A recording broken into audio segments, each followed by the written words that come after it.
Hi, everyone. I'm Stephen Rosenbaum. I am the co-founder and executive director of the Sustainable Media Center. The Sustainable Media Center is an organization that was founded in some ways parallel to the work that Jeff was doing. We became convinced as a group of technologists, industry leaders, venture capitalists, and academics that the impact of social media, particularly on young people and society and our democracy, was rising and troubling, and we were going to do something about it. And this organization, among other things, gathers people like this to have conversations. So with that, let me just begin with a brief introduction that involves two numbers. I'm going to start with one number, 75,964. That's almost 76,000, and that's the number of employees that Meta has as of February of 2024. Of that, 50 or 60 or some number like that spoke to Jeff for this book. And that would seem to be a small percentage of the employees if you didn't also know that working with Frances Haugen, Jeff had access to this treasure trove of documentation, which if you read the book or listen to the audio recording, the documentation is both extraordinary, and as a fellow writer, I have to tell you, I don't know how you got through it all. I mean, so much material, so many acronyms, so complicated, and you boiled it down to this gripping book, which, by the way, I will tell you, rare story, not only do I own a copy of the book, but I bought a second one and I have the audiobook. That may be the only time in my career when I bought 3 copies of a book. So with that, I'd like to introduce Jeff Horowitz. Thank you for coming, and he'll introduce our guests. Jeff, take it away.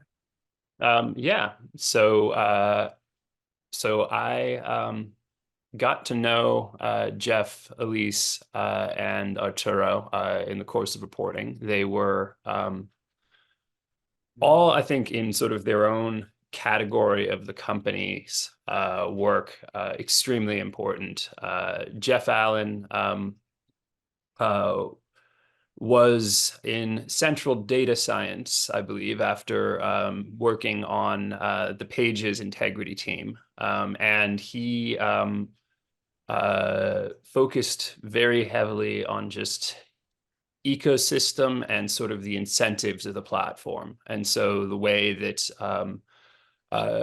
Meta's business interests were influencing its decision-making and the frequently short-sighted nature of that process. He then went on to found the Integrity Institute with Sahar Masachi, who is another former Meta employee, and they are now sort of becoming the go-to body for kind of technical questions about platform design in a way that is really useful. Because when I started this beat 5 years ago, if you were like, okay, where is a former employee who understands this particular element of recommendation systems, the answer was either they worked at the company or they were, nowhere to be found. Maybe you could find them, tracking things down on LinkedIn. So then let's move on to Elise, who was a near charter member of the civic team at Meta. She had been doing some data privacy work and then was sort of pulled into elections because she was interested in the work and sort of had a sense that the company wasn't prepared for what was coming. She was probably correct in that, and became part of a team working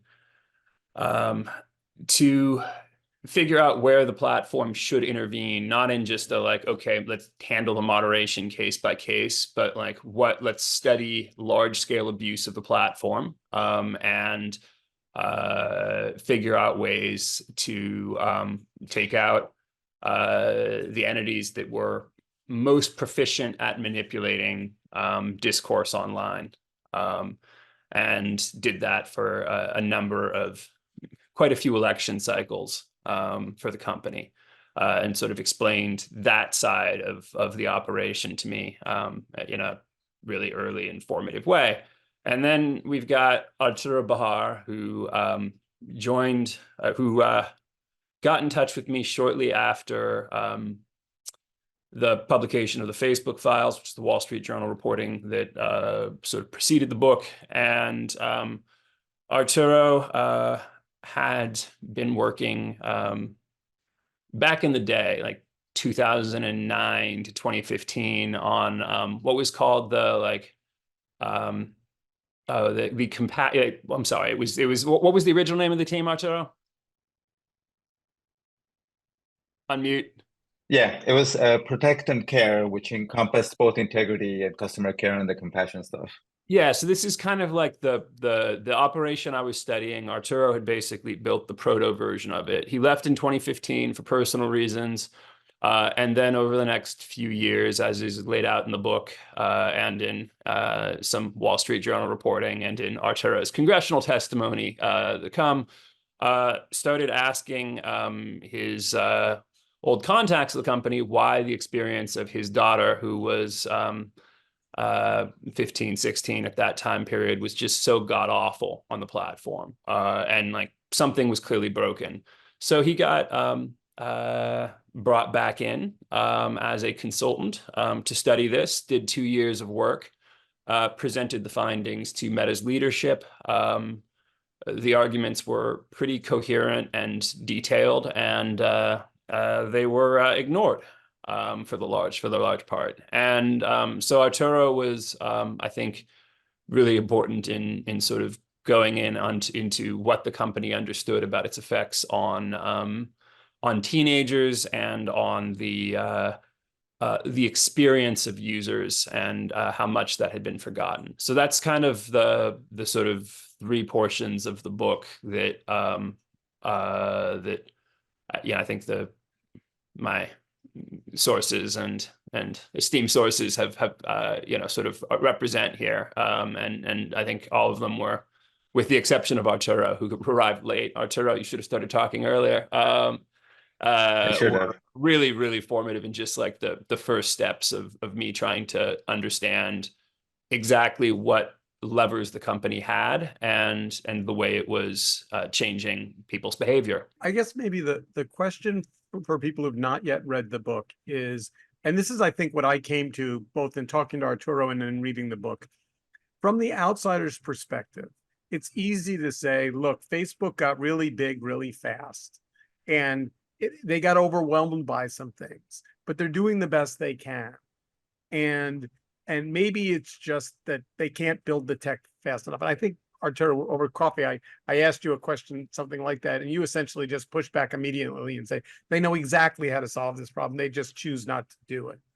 Like, to me, that's the nut of the book, is that these are bad behaviors that are known bad behaviors.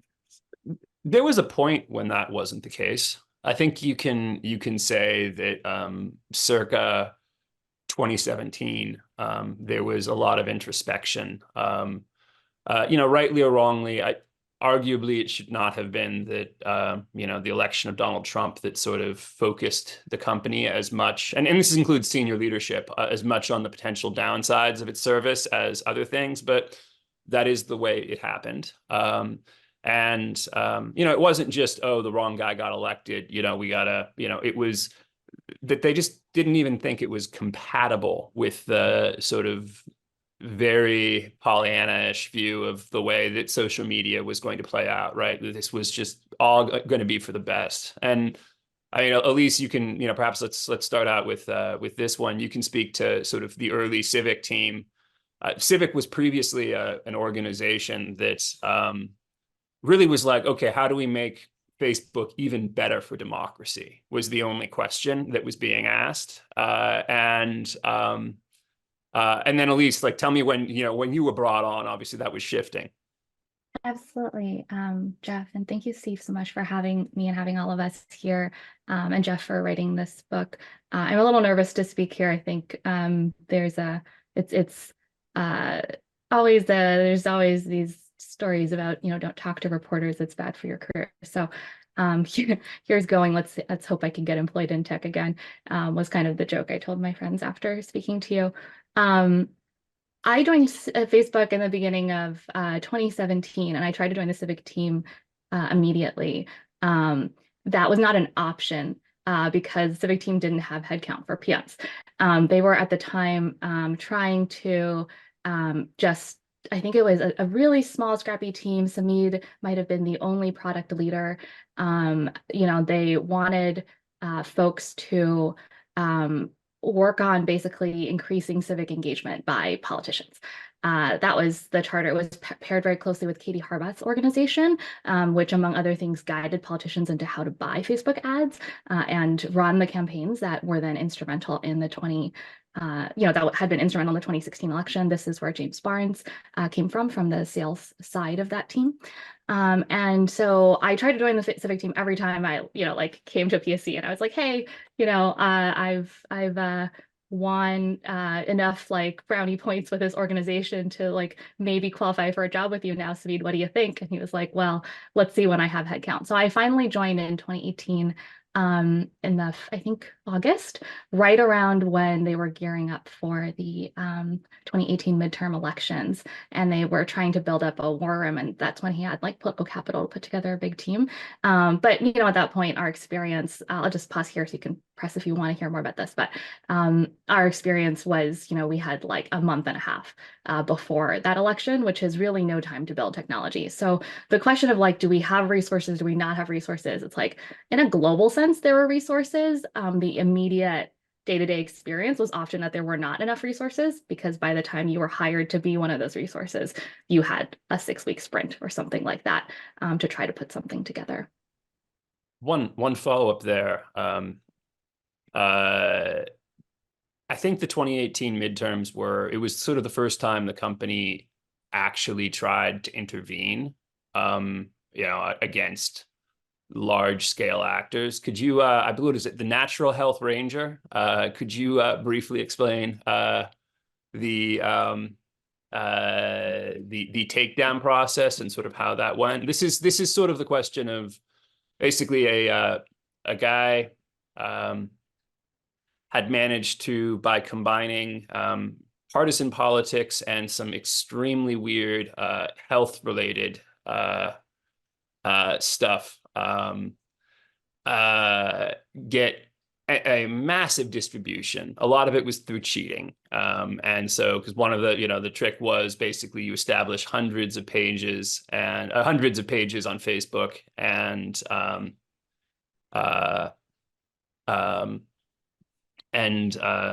you get people, let's see, wait 1 second here.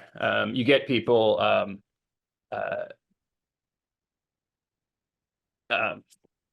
and you get people basically to follow these interlocking pages. And then at that point, you can just make the whole thing go viral by tricking the system into thinking that things are really sort of popping up from the roots. And I know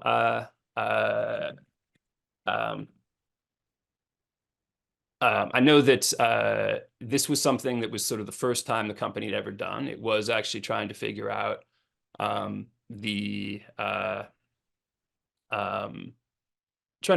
you could potentially rein in, manually, some of the worst behavior. And so if Lise, you could speak to that, it would be I think just good for everyone to hear sort of what this looks like and what powers the platform does have on that front.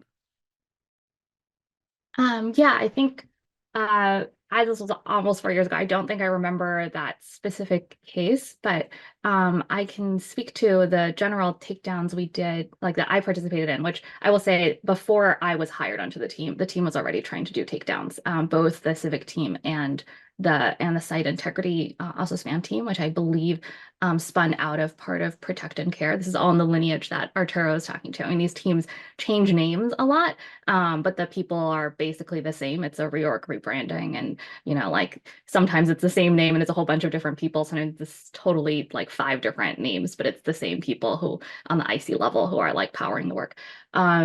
And I think the kind of case that you're talking about, Jeff, I helped with a bunch of them, but like when I joined the team, I want to just be clear on my role in this. I'm a PM. Like the investigative work was done before I joined. My role was really trying to make sure it was shepherded through and palatable, and like work through the details and help pressure test with the ops team and the data scientists and the engineers to make sure we had something we could ship, because it was one of those things that wasn't very clearly anyone's job. Without a policy around do a lot of takedowns, you couldn't have a lot of ops people saying like, we know what we're doing, we can just go and do a bunch of this, and we have clearance to get it shipped. Without ops folks reviewing things, the engineers couldn't write sort of code to systematize it and didn't have an incentive to write code to help them do investigations more efficiently. There was no top-down directive to do this sort of work. There was just a top-down directive to sort of like vaguely figure out, but to my point earlier, like we didn't really have a lot of headcount on that team. I had not been hired yet in that world. You know, directives really are the strength of the resources you put behind them. So the sort of enthusiasm expressed vaguely, it would be great if this problem went away, without a ton of resources behind it, in reality was not a resource directive. So I would say this like effort was really funded by IC enthusiasm. When we talk about like, you know, Facebook has 70,000 employees, a small number talk to Jeff, are the rest, in our conversation before we started, Steve, like, are these good people? Like, do they try? Do they care? Absolutely. Like, this is essentially people volunteering, not in their time off, but in their work time where they don't know if they're going to get a good end of half review about it. Everyone working on this was very passionate about doing it. But it's really messy. So to your point, Jeff, you know, like when you look at cases that are somebody is trying to speak in for their civic voice, they're talking about politics. We can't be like, don't talk about politics, that's silly. They're also trying to make money, because what influencer isn't trying to make money? And they're trying to get more of an audience, because what influencer isn't trying to get more of an audience? And they may use techniques that we may not have expressly forbidden, but like sort of go with each other, and to amplify their audience to be much bigger than anybody else's. Like have multiple pages and boost their own pages up, like things like that, and so on and so forth. And if we have rules that say, you know, only post X number of times a day, maybe they start extra accounts to post more times than that, and so on and so forth. And we had this spectrum of cases that on the one hand, were like, you're doing all those things I listed, plus you're based in Pakistan, which is like, actually, I should even go further. Plus you're based in Russia, which is definitely bad, you know, and like you literally work for the KGB. If that were a case, which, you know, like I don't think we had a ton of those, but to the extent that we did, obviously we don't want those down. Those are literally foreign information operations. Then you have the ones who are based in Pakistan and trying to sell t-shirts. They're just trying to turn American political dollars into t-shirts. And then you have these influencers who are Americans who may also be trying to sell t-shirts. I mean, there's really a lot of people trying to sell t-shirts at this time. And then you have folks who are just trying to become famous. At the very end of the maybe like most close to normal civic speech, of which you have political actors just, you know, trying to like have a larger voice. And our realization as a team was that somewhere along the spectrum, we were not like these folks were together forming the majority of political opinion, often in a less nuanced and a less factually accurate sort of way than the default of the conversation from normal people talking to their friends would be. And it was just very gnarly to try to figure that out. So again, this is a case where it feels like there aren't enough resources, because you're like 6 people working on your time off who don't really have a core meeting planned around this, kind of trying to find a way forward. And then of course there are tons of resources, because if we had the clear authority or the directive to solve the problem, you have, you know, you've 6, 10, 20 people available at any moment to solve this problem. I've probably gone on too long, so I'll stop there. That was really good, actually, and maybe a good thing to shift to Jeff Allen. And by the way, I should state that the research and the way that sort of Elise's work and Jeff Allen's work came to my attention was Frances Haugen gave me pieces of it. So that was a you know, it was everyone while they were employee was a model employee for Meta. Now for Jeff, I guess, you know, when I started, I think I was probably drawn to the company out of the politics side, figuring out sort of what the influence was there, and obviously like around 2018, when you guys are doing this work internally, there is a heavy focus on oh my God, it must be Russians, and oh my God, individual posts, you know, should Facebook take this down or leave it up, right? Was like, you know, a bad thing went viral, and I think, Jeff, you were pretty important in helping me understand that that was not the right way to think about this. If you could walk through your experience and maybe some of the questions of manufactured virality and so forth, I'd love it. Yeah, absolutely. So honestly, what informed a lot of my thinking at Facebook Integrity was actually my time in the online publishing world. So before I worked at Facebook, I was at About.com, which is a very search engine focused publisher. And so as a data scientist at About.com, you know, part of our job was actually reverse engineer Google and figure out what are the easiest things that About.com could do to get more traffic from Google. It really was just like cheating, right?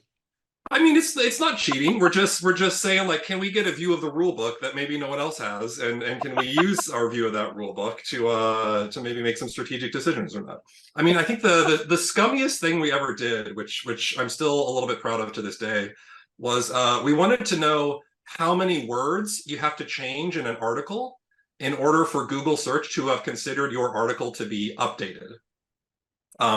You know, so if you update an article, you know, Google will tend to think of like, oh, this content has been refreshed. Maybe it's like up to date now. And so maybe now we'll give it a little bit of a boost. And so we actually did an experiment where we changed, you know, 0 of the words. We just changed the date. Other ones we changed like, you know, 5% of the words, 10% of the words, 15% of the words, 20% of the words, 30% of the words, you know, 50% of the words. You know, so we actually mapped out, we actually did an experiment where we changed, you know, some number of words in all the articles. And we mapped that to, okay, after 2 weeks, you know, how much additional traffic did they gain or lose? And we were able to reverse engineer that, you know, it's only if you change 30% of the words in an article that Google actually considers the article to be updated and fresh and will give you a little bit of a traffic boost. And so having seen that of like, oh, platforms have a very, very big influence on publishers and their practices, to the extent that like literally like Google's publishing practices or guidelines were literally driving About.com strategy. And so when I first started working on integrity at Facebook, it was like on the Pages Integrity team. I wasn't there like at the very birth of the Pages Integrity team. But it was sort of originally formed around, you know, one of the questions it was originally trying to answer was how many American users were exposed to content from the Russian IRA operation, right? So it was trying to map out, you know, what were all the different Russian pages and how many people actually saw them. And so it was doing a whole lot of like, you know, figuring out what were all the bad actors in the Pages product. In my time at About.com, I actually developed a ton of respect for Google and the Google search quality team. Because at the end of the day, it was like, what's the best way to get more traffic from Google? It was actually like produce content that is useful to people. Produce content that solves a problem for them. It is clearly written. It is easy to understand. Like that's how you get more traffic from Google. And so really at the end of the day, it was almost Google search like convinced About.com to reform and adopt much better publishing practices. You know, after trying, you know, to change the dates and see if we could hack our way to more traffic, where we're like, okay, well, I guess we'll just start writing better content. And it seems like it's very much based on the idea that it is the platform's responsibility to prevent gaming and to actually produce, you know, to be thinking about the resulting quality, right? Even if you're not, you know, arbitrating what is a good article, that, you know, you have to, and I guess it's like, it seemed like that was something that from your time that you seem to have a sense the company just did not want to do. Yeah, well, so when I went to Facebook, so if you want to get more traffic from Google, right, the most straightforward strategy is to write high quality content that helps people solve problems and is easy to understand. So I basically put on my SEO hat, my search engine optimization hat at Facebook, and I was like, all right, like, what's the easiest way to get more traffic from Facebook? And so I was studying, you know, like, what are the pages that are very successful look like? You know, what are the pages that are less successful look like? You know, if I think of a random publisher, you know, like, what are they doing on Facebook, and like, how does that make them successful? And at the end of the day, what I found out was like, oh, Facebook has been completely, not thoughtful at all about the incentives that they're creating for publishers. And if you want to get more traffic on Facebook and more engagement on Facebook, the easiest thing to do is to just steal whatever content went viral yesterday and repost it on your page and watch it go viral again. And so this was kind of where that concept of like manufactured virality came from, which is I actually distinctly remember when you first dropped that, you're like, Jeff, it seems like these pages are doing a lot of manufactured virality, wouldn't you say? And I was like, I haven't heard that term in a minute. Okay, Jeff has some interesting articles, clearly. But at the end of the day, I was like, okay, so like the easiest way to get big on Facebook is to steal content, repost it, spend no time on it, spend no effort on it. And at the end of the day, this is like how the Russian IRA was able to be successful. Like if you're in St. Petersburg, they didn't exactly. But these guys weren't geniuses, right? They weren't geniuses. Most of them didn't speak English, right? So it's like, how is it possible that people that don't speak English or Spanish or any other language that's like prominent in the US, how is it that they're able to become the biggest voices in the country? And it's because they're just copying and pasting whatever content went viral yesterday. And because of how this system's designed, what went viral yesterday is most likely to be misinformation or sort of sensationalism or, borderline hate speech or hateful or fearful content. And so they ended up just amplifying just kind of like the worst of the platform. Basically all the people that were trying to optimize their Facebook engagement just started collecting the worst. They're collecting the most viral content, but that, biased itself towards the worst kind of stuff. And then they would just re-amplify it again and again and again. Right, and this was built into the algorithmic ranking, which was that things that received a lot of comments, even if those comments were like expressions of sheer horror or disgust or rage, would get booted to the top of people's feeds. That was just, and that was a very much a business decision that like literally per people in the civic team, and researchers in core data science, actually changed the tenor of political speech in numerous countries worldwide circa 2018. And maybe this would be a good point to switch to Arturo, who would be discussing the way sort of the platform's design and various feature options and the company's approach to moderation affected children. So he came back in 2019, as I mentioned, to sort of study on behalf of the company at Instagram, the sort of the teen experience. And Arturo, I'll let you take it from there. Yeah, I mean, I think Elise and Jeff and everybody has done such a wonderful job. And in the book, that at the end of the day, all of this stuff is really about incentives. And incentives can be good at creating environments that are safe and have high quality content and engagement, or incentives can be something else. And an example of this, which was inspired by Jeff's work, but kind of highlights all of the things that I went back and looked at, is that it's pretty easy to create an account for like a 13-year-old on Instagram and then go into Reels and watch something that you find disgusting, and then you're just going to get a stream of it recommended. And as part of doing that, I saw this video of a girl, I think she must have been 8 or 9 years old, fully clothed, and she's lip syncing the lyrics to a song that says, "You like it when I get on my knees and I arch my back." That video had 150,000 views. All of her other videos, which were much more innocent, had like 100 views, 200 views, but the one where she lip synced that got 150,000 views. And at the same time, that feed is full of, there's a little trend again where teens or preteens are talking about how many likes they get, how many follows they get, and they do a little dance around it and about that. And that, I mean, the thing about that video is that it just indicates a sort of incentivization, right, of young people to sexualize themselves, because that's what's going to get them traffic, and that's considered a good thing. And that's in the design of the product connects people interested within that and amplifies it.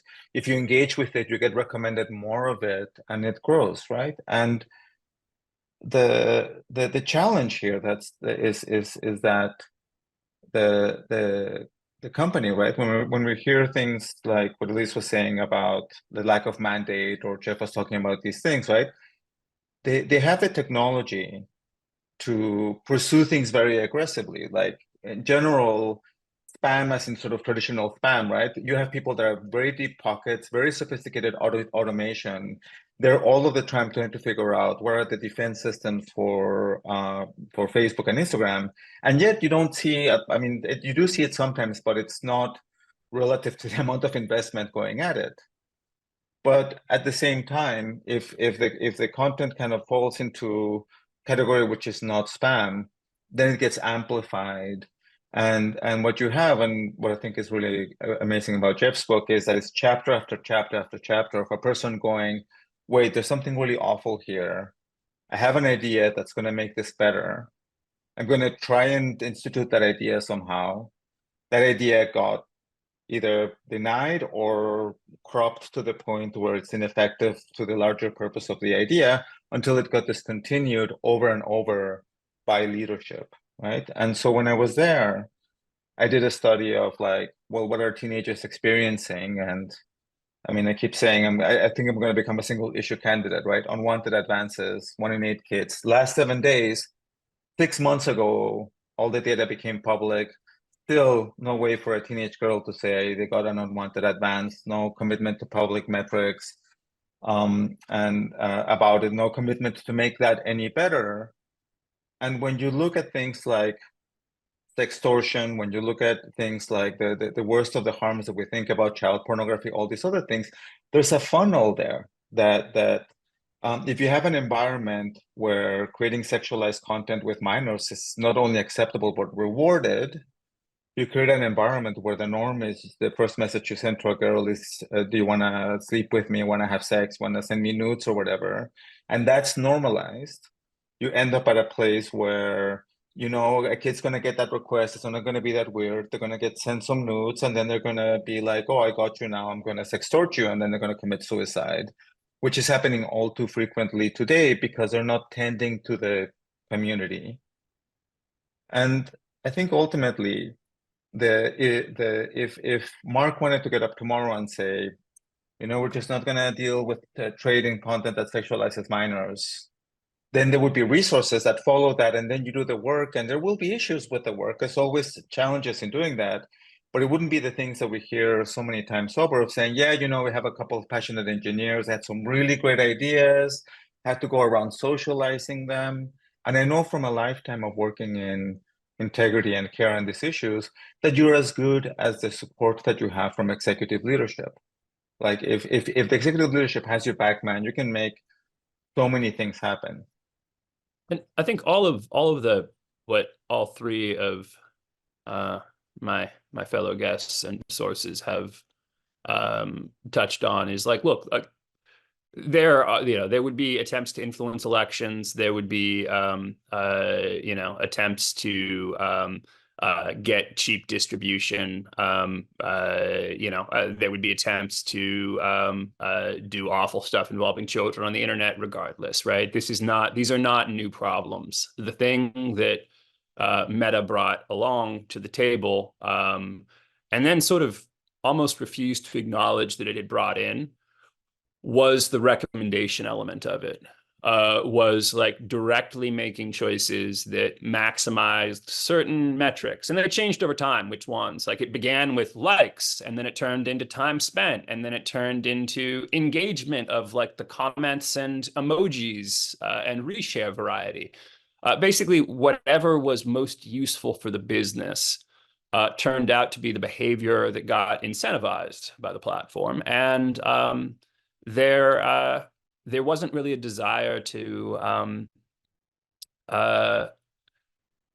look under the hood or even pay attention to what content was succeeding. Like, I think that this is one of the things that you know, all three of these folks did was flag internally that that truly awful stuff seemed to be rising to the top, and not kind of on its merits, but with the assistance of the platform.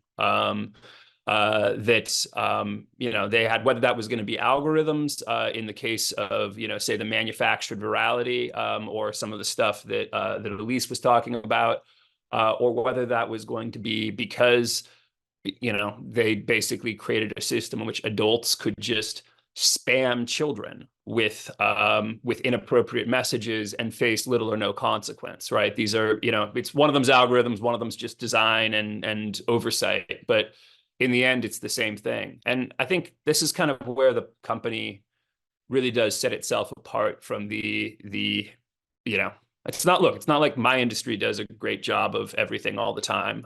Media does sensationalistic, crass stuff. It happens. There are two differences. One, there's like a persistent reputation that this is going to follow you around.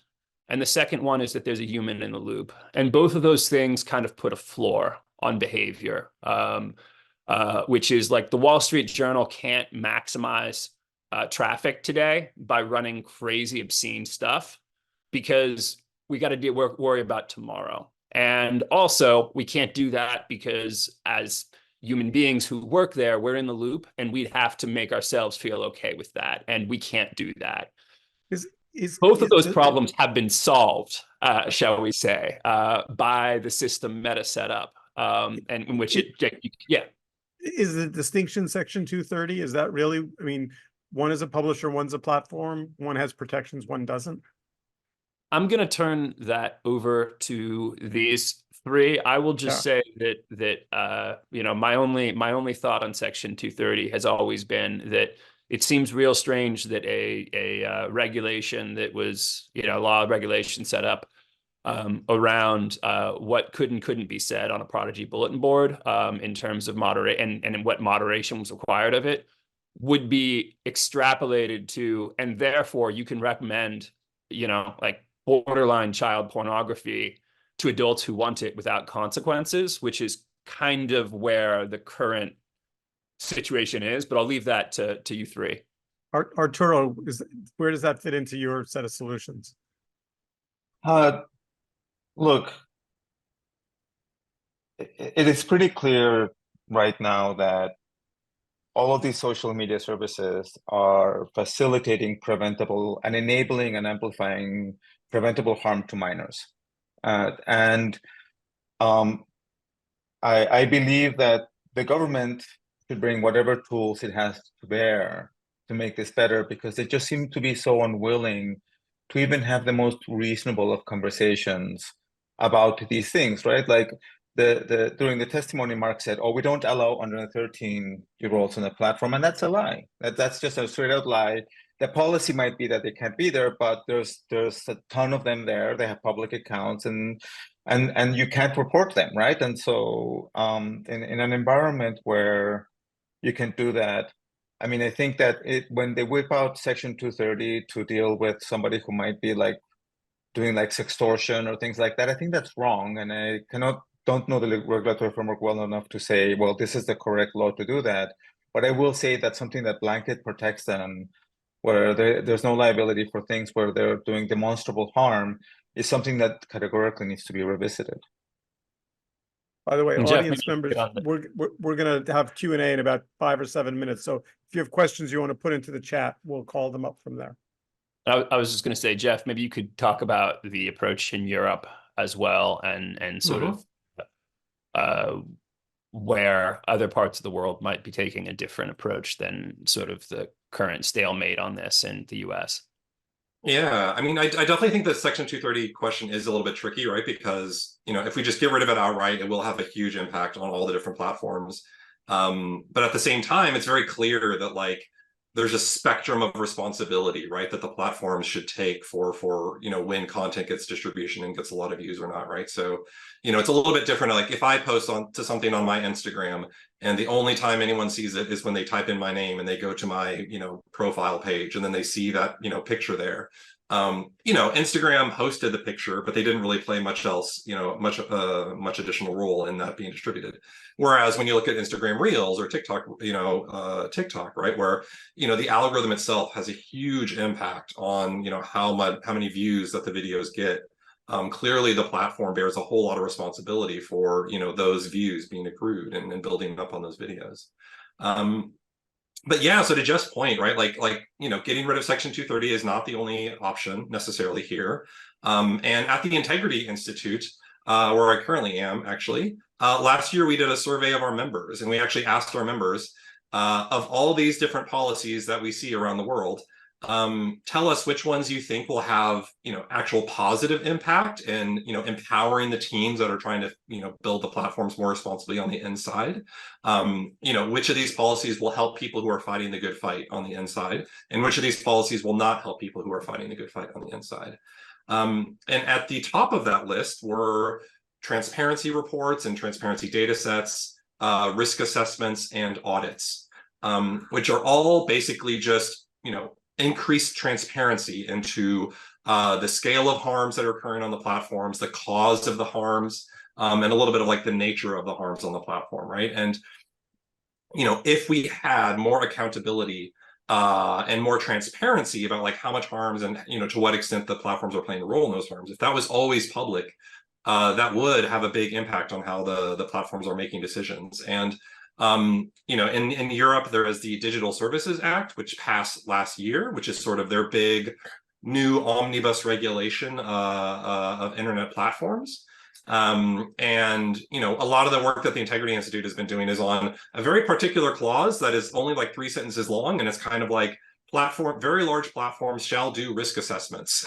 And that's what it says. And it doesn't say at all like what a risk assessment should look like. So that is still something that is being determined right now in the EU and the European Commission, is like, what should a risk assessment look like, and what kind of data should go into a risk assessment. And I think you know, one concrete thing that I can say coming out of Jeff's work, like one very obvious piece of impact that just instantly had, you know, I actually remember in the spring of 2021, Instagram announced that they were working on Instagram Kids. And I'd left Instagram at the very tail end of 2019. So I had been outside of the company for about a year. But when I saw that announcement, I was like, oh, this is insane. There's like, unless there's been a revolution inside of the company in the past year, there is absolutely no way that Instagram is ready for Instagram Kids. This is true madness. You know, and then you fast forward, you know, 5 months, and the Facebook files start coming out, and it's like, yeah, Instagram knows that teens are having a very bad time on Instagram. And then you fast forward 1 month later, and you know, Adam Mosseri is testifying before Congress about how Instagram Kids is being put on ice, or announcing that Instagram Kids is being put on ice. And I think in the latest hearing in the Senate in January, I think Mark Zuckerberg kind of confirmed that they haven't picked up Instagram Kids since then. They actually tried briefly, and then they gave it a shot. And yeah. they refreshed the reports that you had leaked, that you had like published before, and they're like, oh no, still yeah, true, but it was dead by the time I found out about it, sadly. Yeah. So. But it is kind of remarkable, right? So it's like a company was making a decision that was very, very bad. You know, Jeff and Francis sort of like did the work to make it clear to the public, hey, the company actually knows exactly how bad this is. And as a result of that, the company changed that decision. And so there's a lot to be said for the impact that, you know, additional transparency can have on how these companies are operating. And that's kind of the route that the DSA is going. Should we open up for? Should we open up for questions? Absolutely. If you have questions, jump in the chat, and I'll start with the one that I think somebody said to me when they saw that we were doing this conversation. They said, "Well, isn't it a little late?" And I said, "Well, what do you mean?" And they said, "Well, since you've begun this conversation now, some number of years ago, all these good things have happened."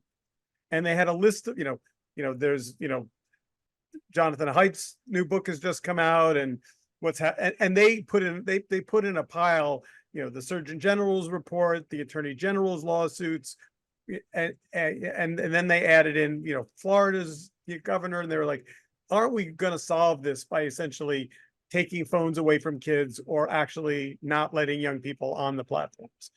And I won't answer that question on behalf of this group, but I will ask it. Arturo? It's it's not safe for a 13 or 14-year-old today in as many things as we worry about as parents, right? I live this with my daughter, and as it stands today, the nature of reels and recommendations, the way the apps are optimized, the fact that 1 in 8 kids gets unwanted advance in the last 7 days, that 1 in 5 sees unwanted sexual content on the platform in the last 7 days, that 1 in 10 gets bullied or harassed, and they don't get any support from the company when they try to report it. And that the products are generated to bury them with notifications and having them be on the phone in a way that is clearly distressing many times. These things kind of need to be addressed, and they're totally addressable. I believe that there's a thing that you can build that is safe and reasonable and PG. As a society, we have figured this out in other contexts. But I would raise the minimum age for social media, and I think every parent should know that it's just not safe right now. It's kind of grim. I think this is something too that, I mean, like, look, after this many years of attention to the downsides of social media, the stuff that Arturo is talking about with what gets shown to a 13-year-old, a fresh 13-year-old account right off the bat, it's actually still pretty shocking. And I think it's like, it's something that is, I will just say, without going into detail, still a newsworthy situation. It's bad enough that that is the case. And so I think like we're at a weird point right now where the harms are pretty clearly laid out. And in some instances, the bad faith is too. Some of the recent state attorney general's lawsuits have Mark Zuckerberg directly stating that even though Instagram's every mental health expert and every person they've got on policy and on well-being thinks that having cosmetic surgery like beauty filters, things that like change, you know, the shape of your face, give you higher cheekbones, bigger lips, you know, like sexier eyes, even though those are bad for everyone, right? Both the person posting it and the person receiving it. And even though this stuff was shared with the senior leadership of Facebook, Mark Zuckerberg was like, yeah, no thanks. People want it. Likewise, when, everyone basically in his orbit, except for a couple of people, said we abused notifications where like sending kids basically these like kind of FOMO anxiety triggering messages at all hours. Mark was like, actually, user experience is less important right now than growth. Just said that flat out. And so it's great seeing some of that public, but it also hasn't changed much. And like, I think, Elise, this is like also something where like heading into 2020 or 2024, like, I guess I would ask, like, do you see any of the problems that you were dealing with previously having been concretely addressed by the platform, or is it just that we know about them now and that they're still there? I mean, I don't work at Meta anymore, of course, so I can't say that culture has shifted one way or the other. I think when I'm hearing your stories, that's pretty shocking to me. I'll answer Steve's earlier question, which is I don't think Instagram is safe for kids. I don't think it's safe for me. I don't think it's safe for humans necessarily to be on Instagram so much. Like I feel addicted to my phone. It's one of my top 2 addictions. Both of them are technology related. One is spending too much time on social media. The other is buying too much stuff when I'm advertised to on social media.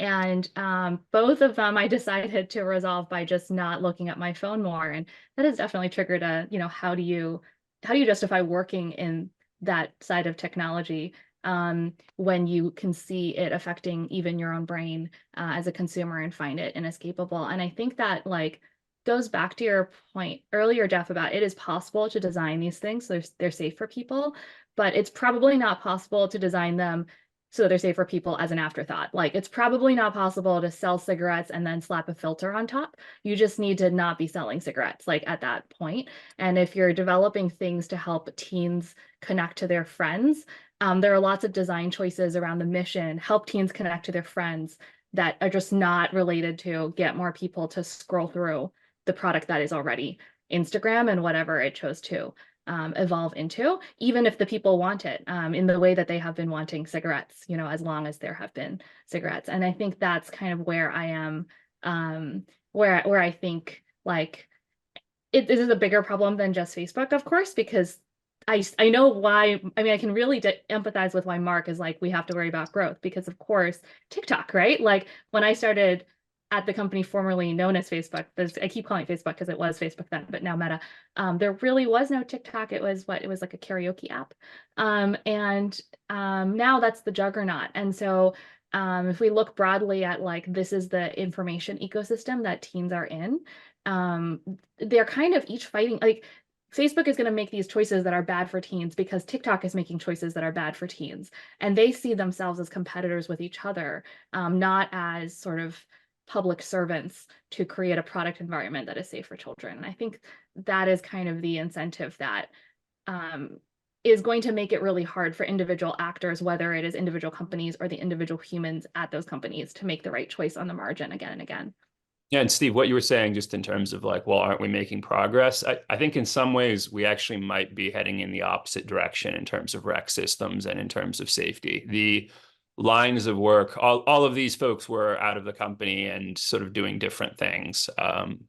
But there were a lot of cuts to the teams that they were on. Civic no longer exists in the same way. It was sort of rolled back and and sort of subsumed into sort of this broader integrity organization, in part because it was viewed as being a little too active. And Samid Chakrabarti, who Elise was talking about, was the head of it, and I mean, basically made it through the 2020 election, and was kind of told that the team was, was done. As soon as they hit the end. And that was actually really inopportune timing because they broke up Civic right before Stop the Steal and the Capitol riots, or rather right in the middle of Stop the Steal and before the Capitol riots. So so there's that, and then also there's just a shift toward what the companies refer to as unconnected content. And just to tie this back to what Jeff Allen was saying, unconnected content is stuff that, if you're sort of looking at the hierarchy of responsibility, one of them is like, I follow Jeff, and he posts something and I see it. Well, like, maybe it's awful and maybe the platform should do something about it, but like to some degree, it's hard to get too upset about that. It's more difficult. It's easier to get upset if like Jeff sees some crazy stuff and likes it, and then they send it to me because of that. But like the final frontier in terms of responsibility is the platform, based on sort of what it thinks you're going to engage with, takes every post worldwide and filters them to send you the stuff that is going to be most likely to engage. Like there we have something that looks a hell of a lot like an editorial choice, setting aside Section 230 in the law. And this is kind of, what Elise is talking about in terms of also the way the platforms have changed. They've really embraced that last model. That's the TikTok model. That's the Reels model. And it sort of leaves the original mission of connecting people in shambles, because they're actually deprioritizing the people you follow in favor of unconnected content. But that's the direction we've gone in. Arturo? Yeah, and the thing I was going to add to that, which is like so spot on, is that this unconnected content, right? You might have looked at it out of disgust or anger or off-putting, and you get flagged as watching it. And so one of the conversations I've had with parents, which is any parent here or anybody who's in that position to have those conversations, I would encourage you to have, is ask your kids to show you some of the more sus thing that they get recommended. Every parent I've spoken to in the last quarter who had that conversation with their kid had like eating disorder stuff getting shown, violent stuff getting shown, and the kids telling them, yeah, I tried to use the don't show me that stuff button and that doesn't really work, right? And so there's a kid that's saying, I'm really glad I'm not susceptible to eating disorder stuff, because if I had been, that would have like completely crushed me, because I keep hitting the button, won't do anything, and I just keep getting a stream of it. And this is a very difficult thing now in terms of reporting on the company, is that the company has acknowledged all of these things as problems and is saying that it's addressed them, in the sense that like the company says it doesn't recommend even borderline sketchy content to children. It doesn't recommend eating disorder content to anybody. It ensures that hate speech. And we know it does. Yeah, it's. I think that but here's the thing: they have tools that do directionally help in this. The question is sort of how they're calibrated, and so it's one of those things where it's not that the company doesn't recognize and hasn't dealt with in some form problems. It's that and I think this goes to Elise was saying in terms of like, you can't just sort of like slap a filter on a product that was not built for it and somehow expect it's going to be healthy. They've done these things, but the problem is you can only internally push to do them to the degree that it doesn't affect the engagement metrics. And if you do hit the engagement metrics, then the thing's going to get killed. And the problem is this product was fully optimized for engagement well before the metrics for, like, say, safety issues were even invented inside the company. Yeah, and I'll just say one thing really quick, which is I just want to like go back to what Jeff said about transparency, which is if there was good transparency, and I hope the EU does this in the risk assessments, about unwanted content and unwanted contact, right? And asking based on what people are saying and whether they feel they can do anything about it. And that would have to be reported by companies. Maybe there will be a team that is chartered to make that number go down, because today such a thing doesn't exist. We're just about out of time, but I want to make sure we don't skip the other thing that's kicking around this space, which is legislation. Do any of you have particular bills that you are supporting and that you believe strongly would make a positive difference?